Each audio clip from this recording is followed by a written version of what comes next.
Hey guys, welcome to the 43rd C programming tutorial, and in this tutorial we're going to be looking at some preprocessor directives. And preprocessor directives are dealt with before your code is compiled, or before it's converted into ones and zeros. And we're going to be looking into what this means a little bit later on. And all preprocessor directives start with a pound character. So that means that this include right here is a preprocessor directive. And basically what this include is going to do is it's going to go into this file called stdio.h and copy all of its contents and paste them right here. Then it's going to go into stdlib.h, copy all of its contents and paste them right here. Then it's going to go into myfile.h, which is this file right here. So it's going to go ahead and copy this code and paste it right here. So before it even gets to do any of this code inside of main right here, it has to go through and copy and paste all the contents of these files right here. Alright, so you're probably wondering what the difference is between having these angle brackets and having these quotes. Well, in short, the angle brackets are for files that come with the standard library or that come with C, and the ones for the quotes are for any files that you create or files that you download. But there's a little bit more to it than that. So anything that you include in these angle brackets, it basically goes to the location where all the standard library files are and goes through each one of them until it finds the one that you requested.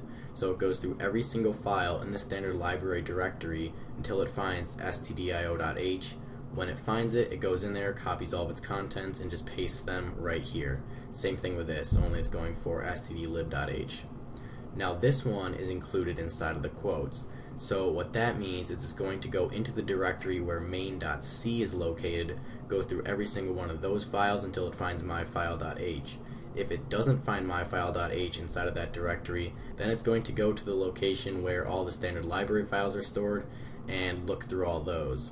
So if you really wanted to, you could include these inside of quotes. However, it's just good practice to use the angle brackets for the standard library files.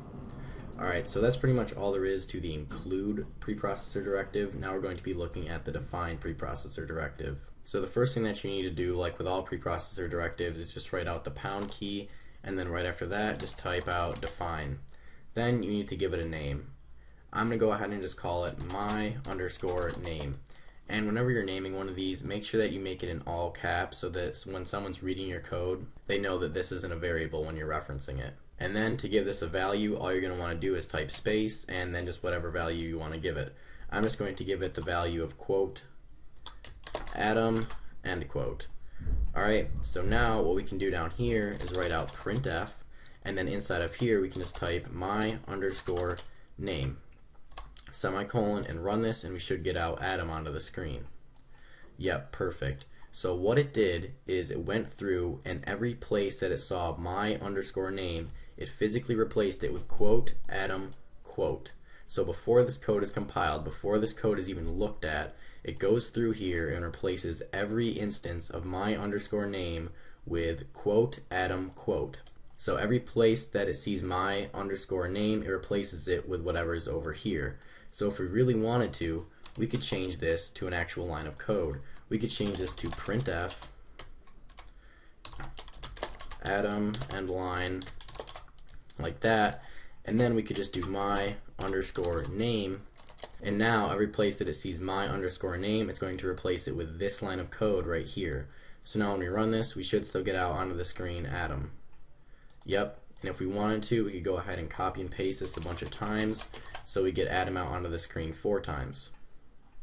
Yep, and you don't need to have a semicolon right here because in this line of code there already is a semicolon. As you can see, there's a semicolon right there. So it goes through and physically replaces this with this line of code. So it goes through, replaces this with printf Atom, replaces this with printf Atom, replaces this with printf Atom, and replaces this with printf Atom. So you see, if we were to add a semicolon right there, there would actually be 2, which we don't want. So if you have a semicolon in your code up here, then you don't need to have a semicolon in your code down here.